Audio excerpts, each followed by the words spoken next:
disegmentasi. Disegmentasi ya kan, dengan jeda-jeda istirahat supaya menyegarkan kembali ya. Jangan terus-terusan. Ya.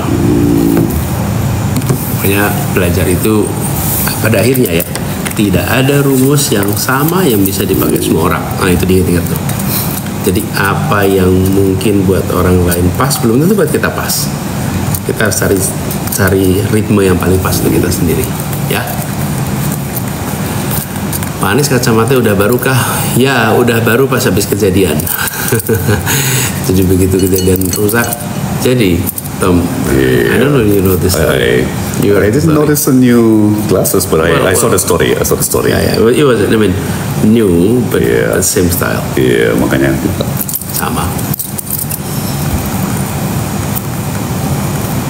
Oke, lihat nih.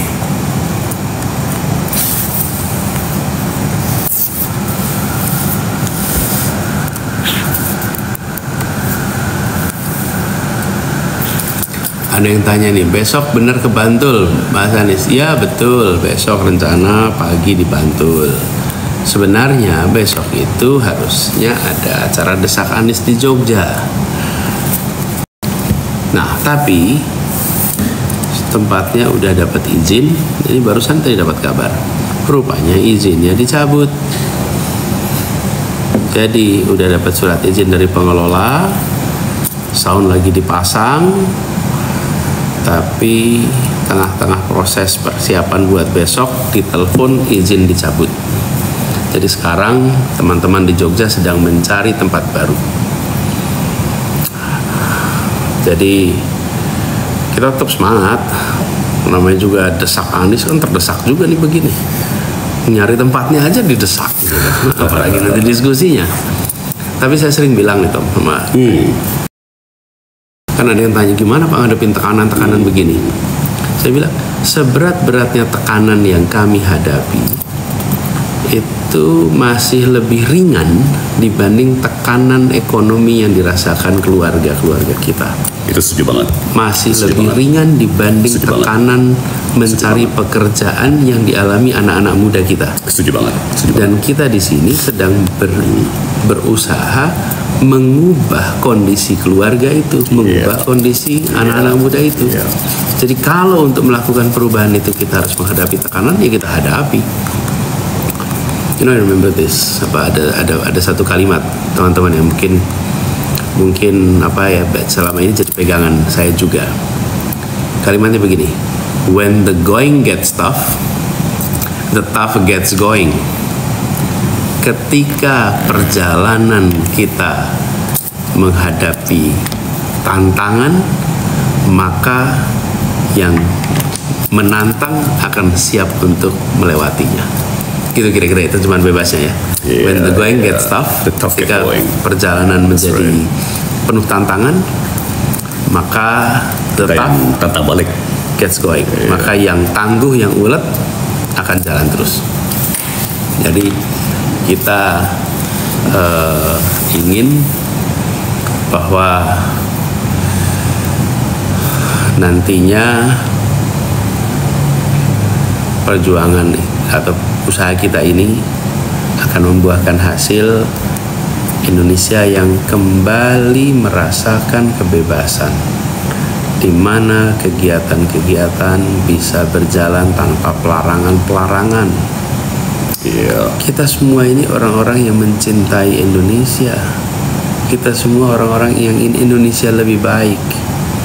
Mungkin saja pikiran, gagasan, ada perbedaan. Tetapi itu semua adalah kecil dibandingkan kecintaan kita pada Indonesia. Justru kita bisa diskusi, bisa tukar pikiran. Gitulah. Jadi kita pengen jaga sama-sama itu. Dan memang ini Tom, saya ini beberapa hari ke depannya akan padat. Iya, luar biasa. Jadi besok 23 di Jogja, lalu 24 di Cilacap dan Brebes, lalu tanggal 25 di Ternate, 27 Banda Aceh, Pekanbaru, 28 di Bandung dan Purwakarta. Lalu tanggal 30 di Tegal, 31 di Pamekasan dan Bangkalan, Madura, tanggal 1 di Padang Sidempuan dan Deli Serdang, tanggal 5 di Manado dan Kota Mobagu di Sulawesi Utara, terus di Semarang, tanggal 6 di Mataram, NTB, tanggal 6 di Makassar, jadi Mataram dan Makassar, tanggal 7 di Pontianak sama Samarinda, tanggal 8 Cianjur sama Garut, tanggal 9 Pasuruan, tanggal 10 di JIS. Betul. Penutupan. Jadi kampanye. minggu depan itu rata-rata 2 kota sehari. Luar biasa. Jadi luar biasa. buat teman-teman yang kebetulan berada di kota-kota itu atau sekitar situ, welcome to join. Jadi seru.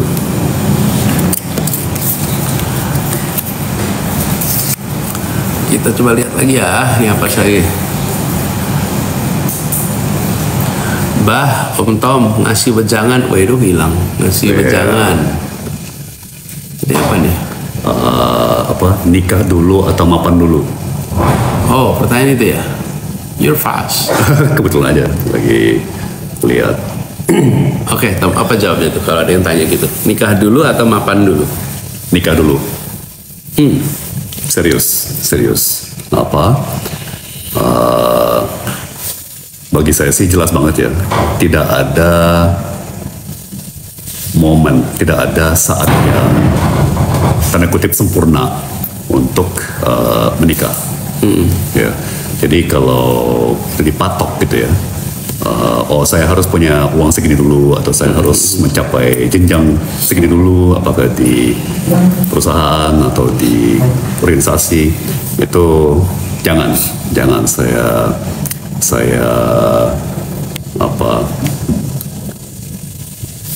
kalau nasihat saya sih, kalau merasa sudah menemui jodoh yang benar-benar tepat, terjang udah.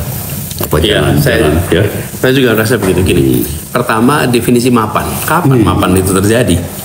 Betul sekali. Ya kan, betul sekali. Kita sekarang merasa betul.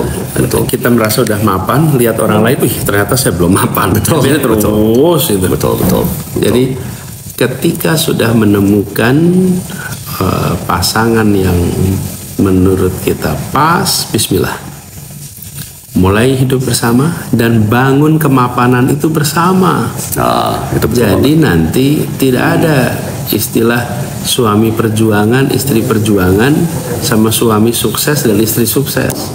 Karena masa perjuangan dan masa sukses dikerjain sama-sama. Betul, dan jauh lebih enteng. Jauh lebih enteng kalau punya pasangan ya, punya istri suami insya Allah istilahnya kan soulmate ya. Mitra kejiwaan atau itu terjemahan bebas ya, tapi kayak pasangan sejiwa gitu ya, dan berjuang bersama.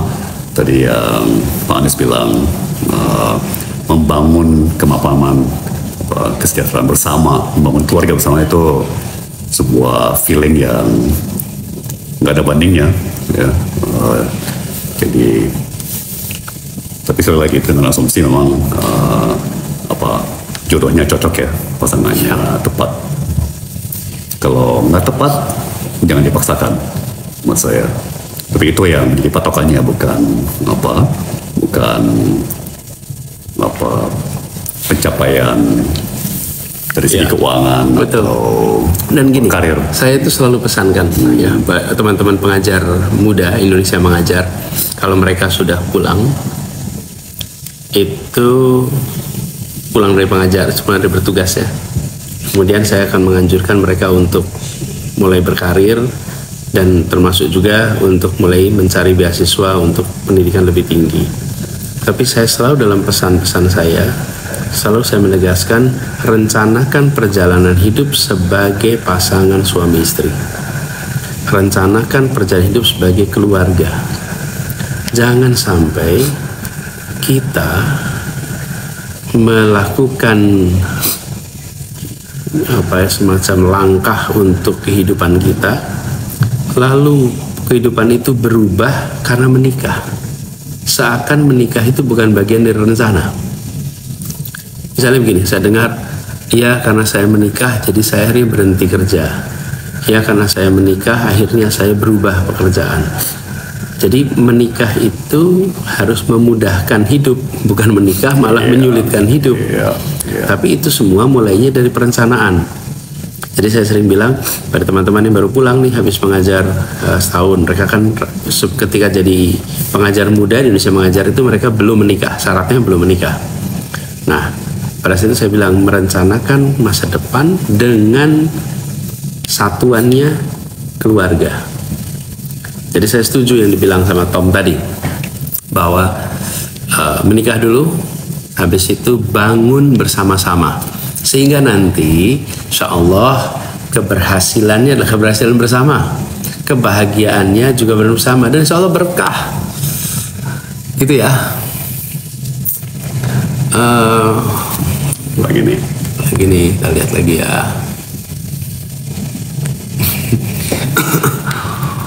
Anies dan Pak Tom, bagaimana caranya bisa menjadi pintar, pandai, dan sukses? Itu bawa Pak Aye Gucci aja. Gimana Tom, rumusnya Tom? Waduh, ya pertama yang tadi Anies bilang ya, tidak ada satu rumus untuk semua. Sejuta sukses, hemat saya ada sejuta rumus. Tapi sudah pasti kan prinsip dasarnya kerja keras, pasti work ethic, ya kan, gimana pun juga harus kerja keras. Kalau mau benar-benar sukses ya, kalau benar-benar serius mau sukses, tidak bisa lepas dari kerja keras. Kedua, kalau saya melihatnya tuh zaman sekarang nih ya, kan sekarang udah ada Google, ya, yang Anies pernah sindir pada suatu saat, ya kan, ngapain kita terlalu hafal-hafal yang terlalu singkatan ataupun ya hal yang sangat teknis, karena sekarang kan ada Google. 30 tahun lalu nggak ada yang namanya Google, ya kan. Sekarang bahkan ada AI, ada ChatGPT dan sebagainya. Yang menjadi penting atau menjadi semakin penting itu soft skill. Dan soft skill seperti kemampuan berkomunikasi, trust, ya kan, kemampuan untuk membuka diri, untuk percaya dengan orang, dan dipercaya oleh orang. Nah, jadi kan kita suka ngomong ya, Pak Anies, bahwa trust is a two-way street. Ya kan, jadi bagaimana membangun hubungan antar kolega, antar rekan kerja, antar teman yang saling trust ya. Saya berasumsi bahwa ijazah sekolah semuanya jelas ya, tapi nasihat-nasihat tambahan gitu ya, di luar yang mendasar gitu ya. Bahkan semakin besar ambisi kita, semakin tinggi target yang kita mau capai, ya, sering kali orang ilmu manajemen bilang nomor 1 dan 2 dan 3 adalah komunikasi. Ya kan, jadi kemampuan berkomunikasi, ya, itu luar biasa. Jadi ada satu, maaf dikit lagi, saya kembalikan ke Pak Anies, tapi ada satu profesor di MIT kalau nggak salah, ya. Jadi dia bilang sukses karir itu akan ditentukan oleh 3 faktor, ya.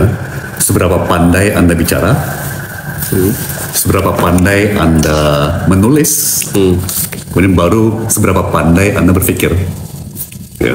Karena kegiatan manusia, apakah bisnis, apakah di luar bisnis ya, pemerintahan, ya, yang menjadi medium interaksi kan bicara, ya. Jadi orang hanya bisa pertama menilai dari kecanggihan berbicara, berkomunikasi. Ya, nggak ada gunanya punya ide yang cemerlang kalau tidak bisa dikomunikasikan dengan baik, ya, dengan meyakinkan. Nah, itu interaksi kita banyak kan verbal.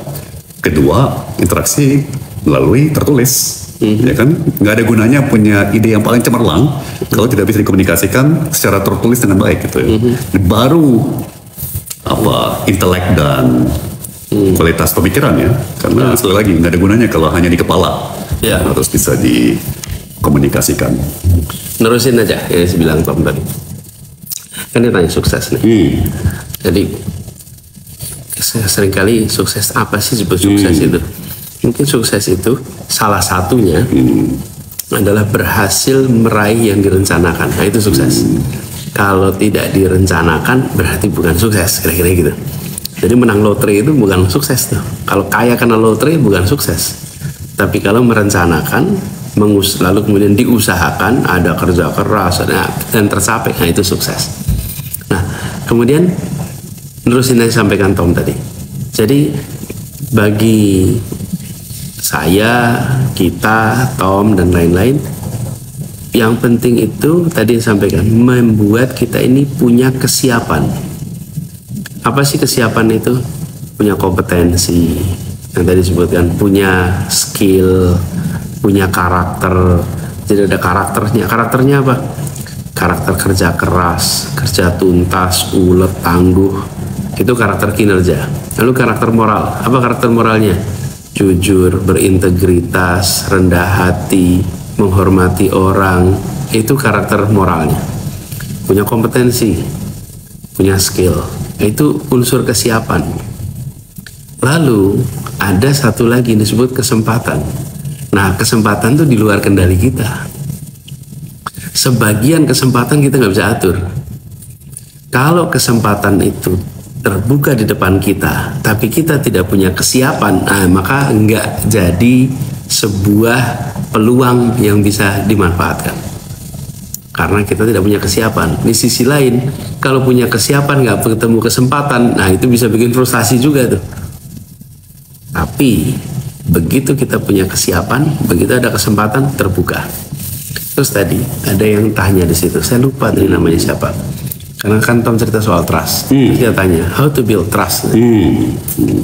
Trust itu kalau boleh saya komentar, minimal unsurnya ada 3. Apa yang membuat seseorang itu dipercaya? Nomor 1, dia punya kompetensi. Kalau tidak punya kompetensi, nggak dipercaya. Misalnya nih, ada yang mau datang ke saya, atau gini, Tom saya boleh nggak pinjam mobilnya? Saya ngomong ke Tom. Tom pasti tanya, Anies bisa nyetir nggak? Udah berapa tahun nyetirnya? Ya, punya SIM nggak? Bisa nyetir nggak? Nomor 1 ditanya kompetensi. Saya kompeten nggak? Kalau saya nggak punya kompetensi, dia nggak akan percayakan itu kuncinya ke saya.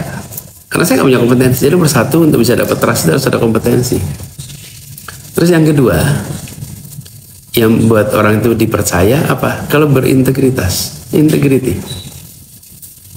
Dengan ada integrity, maka saya akan tahu yang dia katakan adalah yang dia perbuat. Itu utuh. Yang dia pikirkan adalah yang dia katakan dan yang dia perbuat. Itu integritas. Unsur ketiga adalah intimasi, kedekatan. Kalau kompeten, berintegritas, nggak ada kedekatan, bangun trust itu sulit. Nah, jadi 3 pembentuknya: kompetensi, integritas, sama kedekatan. Lalu apa yang membuat trust itu turun? Yang membuat trust itu turun apa? Self-interest. Self-interest. Jadi kalau punya self-interest, itu pasti akan ngalamin masalah tuh. Karena self-interest itu yang mengurangi. Jadi kalau saya buatkan rumus nih, buat rumus ya, itu kompetensi tambah integritas tambah kedekatan, kemudian minus self-interest atau selfish, kepentingan pribadi. Iya. Nah, So ini true. saya terus di kertas nih. Nih, Mudah-mudahan kebaca. Ini gimana bacanya nih? Kita gini. Jadi trust itu sama dengan kompetensi kompetensi plus integritas plus kedekatan minus self interest. Nah, kalau orang self interestnya besar sekali, maka nilai trustnya tuh tergerus. Kompetensinya tinggi, integritasnya tinggi, kedekatannya, tapi self interestnya tinggi, turun tuh angkanya. Tapi nol juga nggak mungkin self interest itu nol. Terus imbang aja. Nah, self interest itu harus bisa sejalan dengan public interest. Kalau self interest sejalan public interest, maka you're good.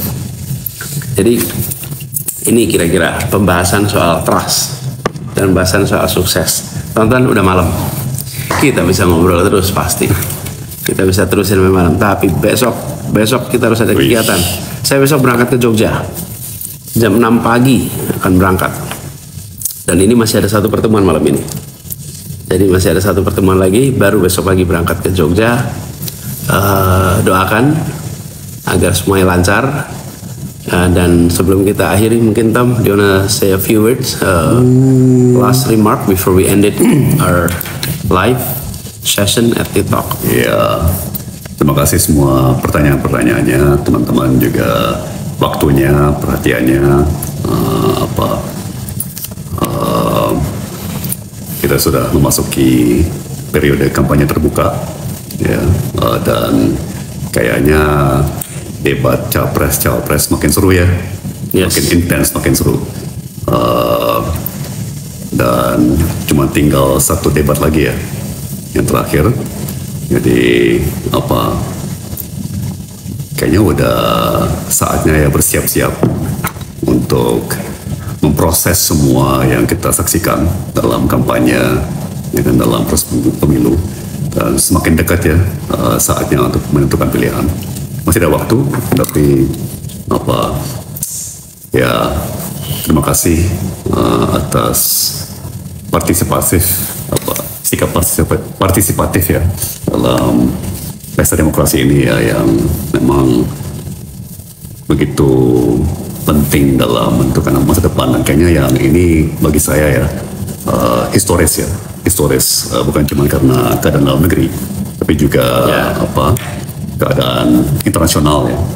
Ini memang tahun-tahun yang begitu menentukan dari berbagai sisi, mulai dari krisis iklim sampai kondisi geopolitik. Jadi siapa yang menjadi pemimpin Indonesia tahun ini akan punya dampak besar sekali ya pada nasib dunia dan kawasan ini. Insya Allah mudah-mudahan terjadi perubahan.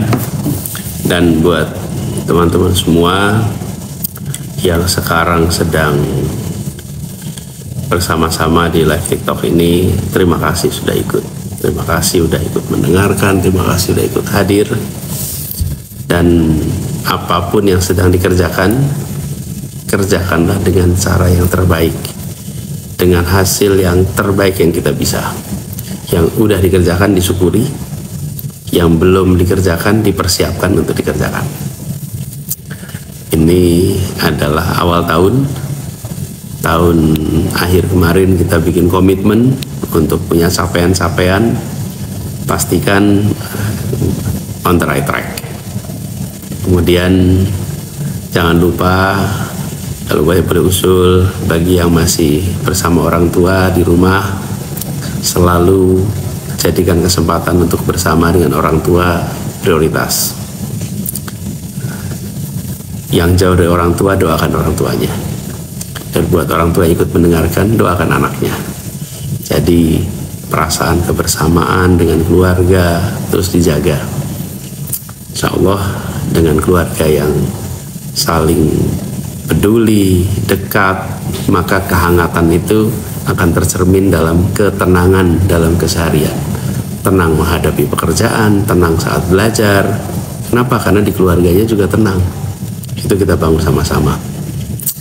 Doakan teman-teman, berjalan 2 minggu ke depan saya akan banyak keliling. Mudah-mudahan nanti kalau malam kita sempat live lagi. Oke, Tom, kita akhiri di sini. Terima kasih buat Terima kasih semuanya. Salam hangat, salam hormat. Sampai jumpa di live TikTok berikutnya ya. Thank you. Assalamualaikum. Terima kasih. Assalamualaikum. Selamat malam semua. Oh, si geser sini dulu kali. oh ini dia. Ini sip. Ini selalu kecil, selalu mencetnya lama, kan?